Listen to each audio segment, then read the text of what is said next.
सम्मानित जनप्रतिनिधिगण, स्वास्थ्य विभाग के सभी अधिकारीगण और उपस्थित आशा बहनें, आज यहाँ पर जिन कार्यों की हमेशा शिकायत रहती थी आशा बहनों को कि हम कार्य करते हैं लेकिन हमारे पास अपनी उपलब्धियों को बताने के लिए कोई ऐसा माध्यम नहीं है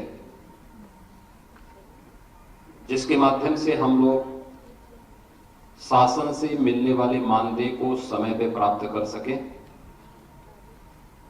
और अनावश्यक लिखा पढ़ी और कागजों को या रजिस्टर को इकट्ठा करने की समस्या से हमें निजात मिल सके। आज मुझे बताते हुए प्रसन्नता है कि राज्य सरकार और केंद्र सरकार के संयुक्त प्रयास से हम यहां पर 80,000 आशा बहनों को प्रदेश में स्मार्टफोन वितरण की कार्रवाई के साथ जोड़ रहे हैं और शेष 80,000 को हम इसके बाद दूसरे चरण में स्मार्टफोन उपलब्ध करवाने की कार्रवाई करेंगे। ये 80,000 आशा बहनों को स्मार्टफोन मिलने का मतलब उनकी भागदौड़ और लिखा पढ़ी के कार्यक्रम को खाना, यानी जो एक उन्हें अनावश्यक श्रम और शक्ति लगती थी, इसमें उतना उनका समय भी बचेगा, उनका श्रम भी बचेगा और साथ साथ अपने रिकॉर्ड को अपने स्मार्टफोन पर भी और प्रदेश शासन के रिकॉर्ड पे भी अपलोड करने में अब उनको मदद मिलेगी और समय पे उनका मानदेय का भुगतान भी हो जाएगा करेगा। इसलिए आज का एक कार्यक्रम बहुत महत्वपूर्ण कार्यक्रम है जिसमें आप अपने हर एक कार्यक्रम को इसके साथ जोड़ करके समयबद्ध ढंग से अपनी उपलब्धियों को शासन के संज्ञान में ला देंगे और शासन से मिलने वाला जो आपका मानदेय है उस समय पर आपके पास पहुंच जाए, इस दृष्टि से भी आपको एक सहूलियत होगी। मैं इस अवसर पर आप सभी को, पूरे प्रदेश के आशा बहनों को सबसे पहले इसके लिए हृदय से बधाई देता हूं, आप सबका अभिनंदन करता हूं। वास्तव में स्वास्थ्य की सुविधा को सबसे निचले पायदान पर बिठाने की सबसे बड़ी और महत्वपूर्ण इकाई आप हैं। और मैंने तो कोरोना कालखंड में आप लोगों के कार्य को बहुत नजदीक से देखा है। सेकेंड वेव के दौरान जब पूरा देश और पूरी दुनिया एक प्रकार से तबाह सी थी, पस्त सी थी, लोगों को कुछ पता ही नहीं लग रहा था क्या करना है, बहुत हवास की स्थिति में पूरी दुनिया थी। उन स्थितियों में डोर टू डोर स्क्रीनिंग की कार्रवाई के साथ जुड़ना, मेडिसिन किट वितरण करना, कोविड ट्रेस और टेस्टिंग की कार्रवाई को मजबूती के साथ आगे बढ़ाने के लिए जो अभिनंदनीय कार्य उस दौरान आशा बहनों ने, आंगनबाड़ी कार्यकर्तियों ने और एएनएम ने किया था, वह अत्यंत सराहनीय रहा। और मैं इसके लिए मैं हमेशा इस बात को स्वास्थ्य विभाग को कहता हूं कि बहुत अच्छा कार्य उस दौरान उन्होंने किया, क्योंकि मैं प्रदेश के हर जनपद में, लगभग हर जनपद में गया था और जनपद मुख्यालय पे ही नहीं जाता था, गांवों में मैं जाता था। तो गांव में मुझे कहीं ना कहीं ये तीनों किसी न किसी रूप में वहां देखने को मिलती थी। कोई वहां पर स्क्रीनिंग की कार्यवाही के साथ जुड़ा है, कोई वहां पर टीकाकरण के साथ जुड़ा है, कोई वहां पर टेस्ट और ट्रेसिंग की कार्रवाई को आगे बढ़ा रहा है, कोई मेडिसिन किट वितरण की कार्रवाई को कर रहा है। वो बहुत अच्छा कार्य उस दौरान चला था और जिसका परिणाम रहा कि जिस उत्तर प्रदेश के बारे में लोग इस बात के लिए चिंतित होते थे कि उत्तर प्रदेश जो है इतना बड़ा प्रदेश है, कोरोना कैसे कंट्रोल करेगा। मुझे लगता है कि उस कोरोना प्रबंधन के लिए हेल्थ वर्कर्स की भूमिका में, एक कोरोना वॉरियर के रूप में आपकी बहुत बड़ी भूमिका थी और आपकी सक्रिय भागीदारी के कारण कोरोना प्रबंधन को बेहतरीन तरीके से देश और दुनिया के सामने उत्तर प्रदेश ने प्रस्तुत किया और उत्तर प्रदेश के कोरोना प्रबंधन को न केवल राष्ट्रीय स्तर पर बल्कि अंतर्राष्ट्रीय स्तर पर भी सराहना मिली। मैं इसके लिए आप सबका हृदय से धन्यवाद देता हूं और आप सबको बधाई भी देता हूं। प्रदेश में वर्तमान में हमारे पास ग्रामीण क्षेत्र में 1,56,000 से अधिक आशा बहनें हैं, शहरी क्षेत्र में 7,000 से अधिक आशा बहनें हैं और 7,000 से अधिक आशा संगिनी भी प्रदेश के अंदर कार्यरत हैं। बुनियादी कार्य करती है प्रदेश के अंदर, और मुझे लगता है कि जिन कार्यक्रमों के साथ आप जुड़े हुए हैं वे कार्यक्रम बहुत महत्वपूर्ण है। बच्चों के टीकाकरण से लेकर के स्वास्थ्य संबंधी हर एक अभियान के साथ जुड़ने की कार्रवाई जिस मजबूती के साथ आप करते हैं, टीकाकरण का जो बृहद कार्यक्रम प्रदेश के अंदर चल रहा है, उत्तर प्रदेश 20 करोड़ लोगों को कोरोना का vaccine 20 crore dose vaccine corona का उपलब्ध करा चुका है। ये जो 20 करोड़ कोरोना डोजेस उत्तर प्रदेश के अंदर लगी हैं, इसमें भी आपकी बहुत बड़ी भूमिका है और इसने कोरोना को कंट्रोल करने में भी एक बहुत बड़ी भूमिका का निर्वहन किया है। प्रदेश के अंदर ग्रामीण क्षेत्र में चलने वाली तमाम अन्य कार्यक्रम, उत्तर प्रदेश इस बात के लिए बदनाम रहता था कि उत्तर प्रदेश के अंदर खासतौर पर इसकी हमेशा चर्चा होती थी कि उत्तर प्रदेश कैसे यहां पर मातृ मृत्यु दर, शिशु मृत्यु दर या फिर जो तमाम अन्य बीमारियां थी वह नेशनल एवरेज से ज्यादा पैमाने पे यहां पे मौतें होती थी और हमेशा लोग इसके बारे में हमें कटघरा में खड़ा करते थे, उत्तर प्रदेश को कटघरे में खड़ा करते थे कि आखिर ये सरकार ठीक ढंग से इसका प्रबंधन नहीं कर रही है। लेकिन अभी हाल ही में जो भारत सरकार की स्टेट हेल्थ इंडेक्स जो 19-20 की रिपोर्ट आई है, और मुझे बताते हुए प्रसन्नता है कि स्टेट हेल्थ इंडेक्स राउंड 4 में जो वार्षिक रिपोर्ट आई है, देश के 19 बड़े राज्यों में उत्तर प्रदेश ने इंक्रीमेंटल रैंकिंग में उत्तर प्रदेश को पहला स्थान प्राप्त हुआ है। यानी ये एक उत्तर प्रदेश के आंकड़े चौंकाने वाले आंकड़े हैं कि हेल्थ आउटकम डोमेन के कुल जो 12 संकेतांक थे उनमें से 6 के साथ उत्कृष्ट प्रदर्शन उत्तर प्रदेश ने किया है। ये तब संभव हो पाया है जब समय पर आप लोगों ने प्रदेश के अंदर स्वास्थ्य की सुविधाओं को प्रत्येक नागरिक तक पहुंचाने के लिए कार्य किया और उस कार्यक्रम का जो परिणाम रहा, चाहे वह मातृ और शिशु स्वास्थ्य से संबंधित हो, किशोर स्वास्थ्य का है, टीकाकरण, परिवार नियोजन, इनसे संबंधित जितने भी ये कार्यक्रम रहे हैं वे सभी कार्यक्रम अत्यंत महत्वपूर्ण रहे हैं और उसका परिणाम रहा कि मातृ मृत्यु दर और शिशु मृत्यु दर में प्रदेश में 2015-16 की तुलना में काफी सुधार हुआ है। इसी प्रकार से माताओं, बहनों और बच्चों को जानकारी के अभाव में जो टीकाकरण नहीं हो पाता था उसमें भी ससमय टीकाकरण के कार्यक्रम को आगे बढ़ाना, इसमें भी उत्तर प्रदेश ने बहुत अच्छी सफलता प्राप्त की है। और जो आंकड़े हम सबके सामने आए हैं, मुझे लगता है कि वह देश और दुनिया की आंखों को खोलने वाला है कि उत्तर प्रदेश अब किसी से पीछे नहीं रहेगा। और मुझे लगता है आज जो स्मार्टफोन वितरण की कार्रवाई हो रही है, इस कार्रवाई के बाद अभी तो हम लोगों ने स्टेट हेल्थ इंडेक्स में देश के अंदर बेहतरीन प्रदर्शन किया है। मैं मानता हूं कि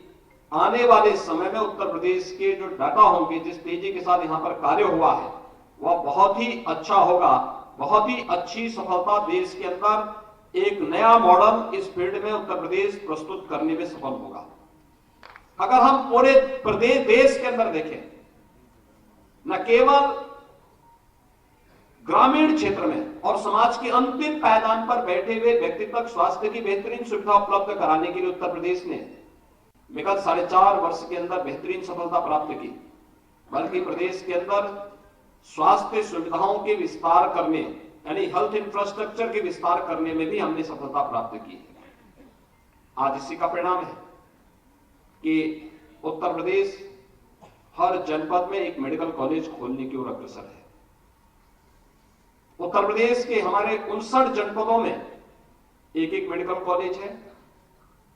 वर्तमान में उत्तर प्रदेश 33 नए मेडिकल कॉलेज बना रहा है। पीपीपी मोड पर भी 2 नए मेडिकल कॉलेज बन रहे हैं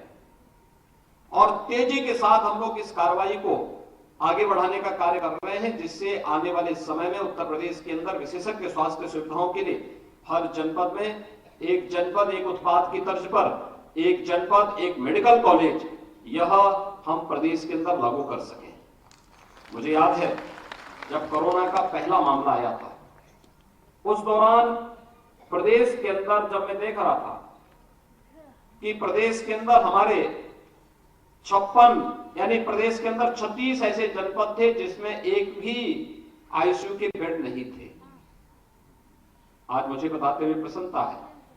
कि प्रदेश के सभी 75 जनपदों में हमारे पास आईसीयू के बेड मौजूद हैं और हर जगह वेंटिलेटर मौजूद है। हमारे पास प्रशिक्षित स्टाफ है। आपने कोरोना की द्वितीय लहर में देखा होगा कि कोरोना की द्वितीय लहर के दौरान प्रदेश के अंदर और देश के अंदर और दुनिया के अंदर भी ऑक्सीजन की समस्या खड़ी हुई थी और वर्तमान में हम लोगों ने भारत सरकार की मदद से प्रधानमंत्री जी के मार्गदर्शन में प्रदेश के अंदर 551 ऑक्सीजन प्लांट हमारे स्थापित हो गए हैं। यानी हर जिला अब प्रधानमंत्री मोदी जी की भावनाओं के अनुरूप ऑक्सीजन की आपूर्ति के लिए स्वयं ही आत्मनिर्भर हो गया है। अब उसे ऑक्सीजन के लिए किसी अन्य जनपद पे और किसी अन्य राज्य पर निर्भर नहीं रहना पड़ेगा। हर जनपद में हमारे पास वर्तमान में एडवांस लाइफ सपोर्ट एम्बुलेंस मौजूद है और महत्वपूर्ण बात तो ये कि अभी हाल ही में उत्तर प्रदेश ने एक साथ 5000 से अधिक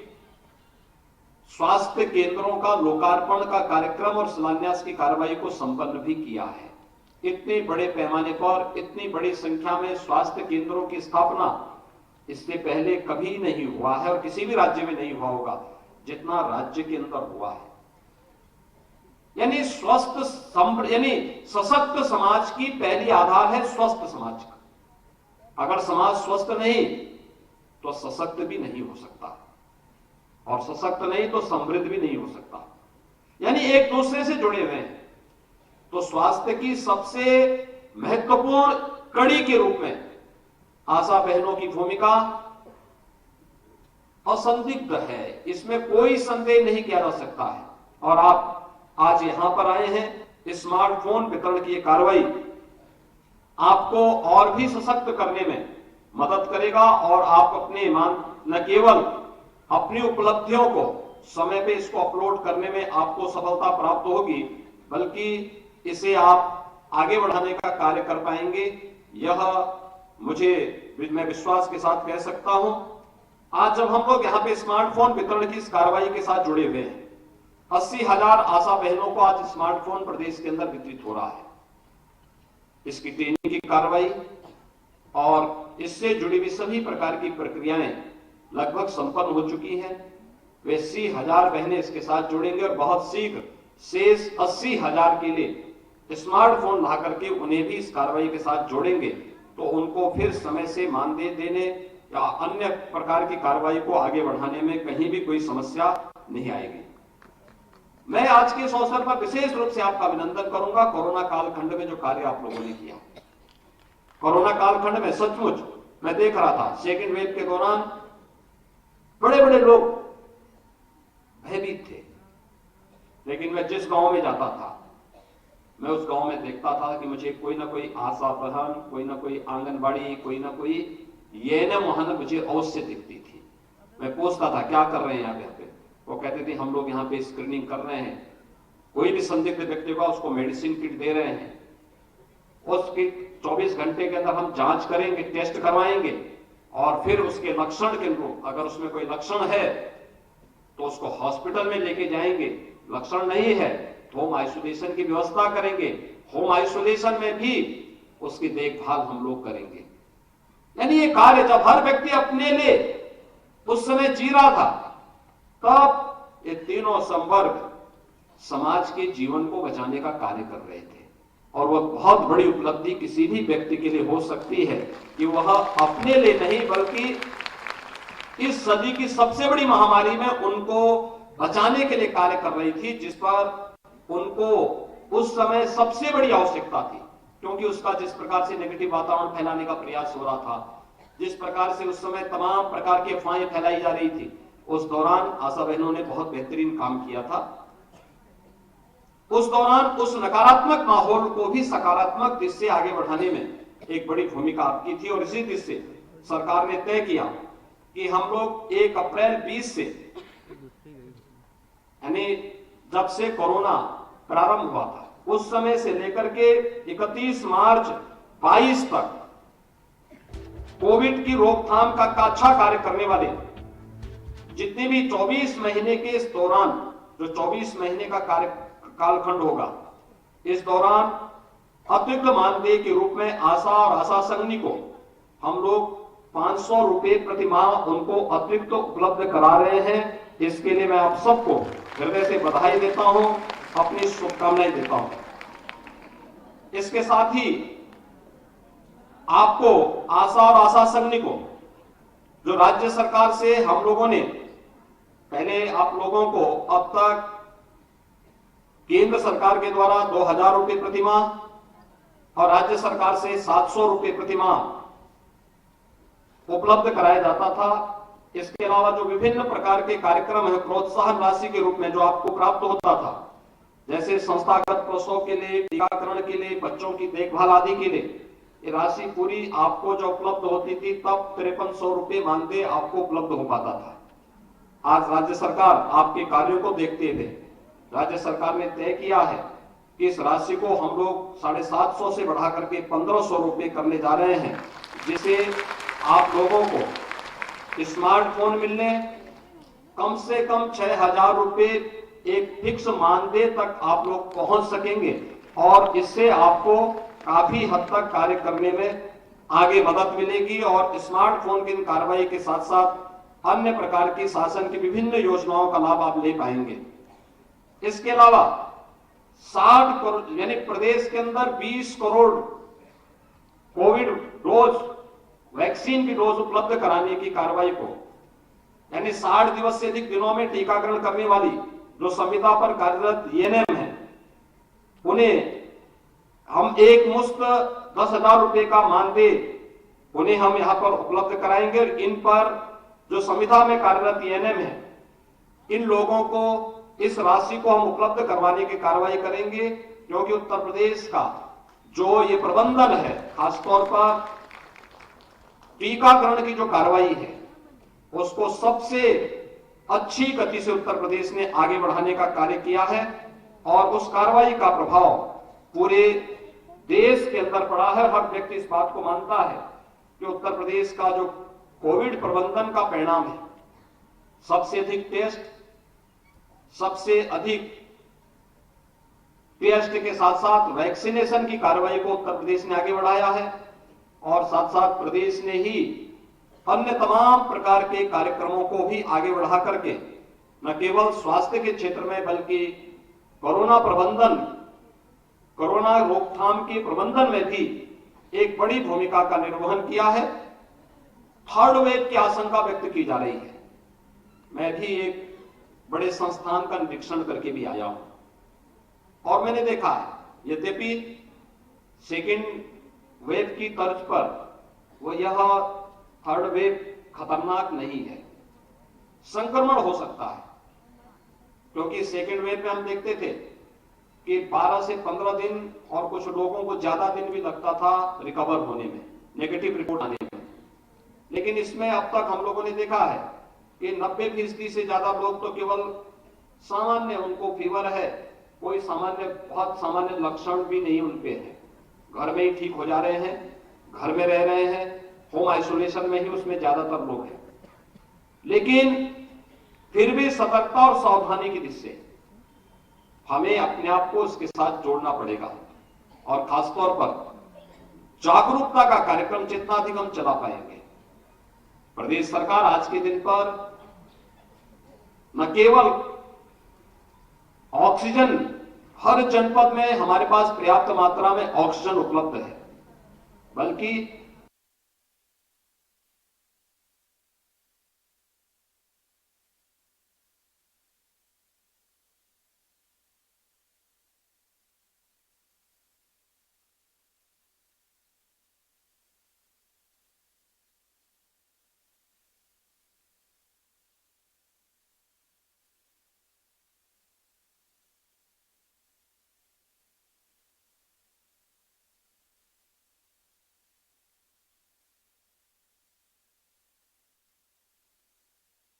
पर्याप्त लगभग 15 लाख वैक्सीन प्रतिदिन दे रहे हैं। इसको हम 20 से 25 लाख तक करने,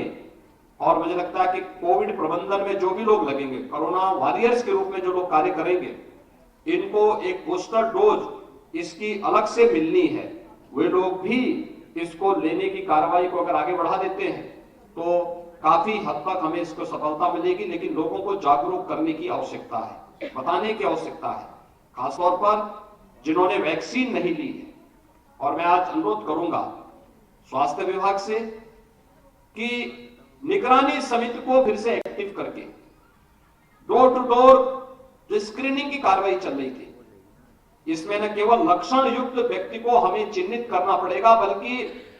यह भी देखना पड़ेगा कि कौन इस परिवार में ऐसा है जिसने वैक्सीन नहीं ली है, और उनकी सूची बनाना, जिला प्रशासन को सूची को देना, और जिला प्रशासन फिर उन लोगों को ला करके या उस गांव में ही कैंप लगा करके वैक्सीन को उपलब्ध करवाने की कार्रवाई उन लोगों तक करेगी, तो हमारी ये गति और तेजी के साथ आगे बढ़ पाएगी और हम प्रदेश के अंदर सभी लोगों को वैक्सीन देने में सफल होंगे। ये वैक्सीन फ्री में है, फ्री वैक्सीन, सबको वैक्सीन। तो अगर फ्री में प्रधानमंत्री मोदी जी ने वैक्सीन उपलब्ध करवाया है, इस वैक्सीन का लाभ कोरोना कवच के रूप में हर एक व्यक्ति को उपलब्ध करवाने की जिम्मेदारी भी हम सबकी सामूहिक रूप से होनी चाहिए। मैं एक बार फिर से आज के इस कार्यक्रम के अवसर पर, जब 80,000 से अधिक आशा बहनों को स्मार्टफोन उपलब्ध कराया गया है, उसके मानदेय और उनके प्रोत्साहन भत्ते में यहां पर बढ़ोतरी हुई है, इस अवसर पर उनको एक बार फिर से बधाई देता हूं, अपनी शुभकामनाएं देता हूं और विश्वास व्यक्त करता हूं कोविड प्रबंधन की अपनी कार्रवाई को आप लोग इसी मजबूती के साथ आगे बढ़ा करके न केवल कोरोना पर इस सदी की सबसे बड़ी महामारी को प्रभावी ढंग से कंट्रोल करने में, बल्कि प्रदेश के अंदर सबसे निचली इकाई पर स्वास्थ्य की बेहतरीन सुविधा को उपलब्ध करवाने में भी आप अपना योगदान देंगे, जिससे हम एक सशक्त भारत का, एक सशक्त उत्तर प्रदेश बनाने में सफल होंगे। आप सबके प्रति इस अवसर पर मेरी शुभकामनाएं। धन्यवाद। जय हिंद।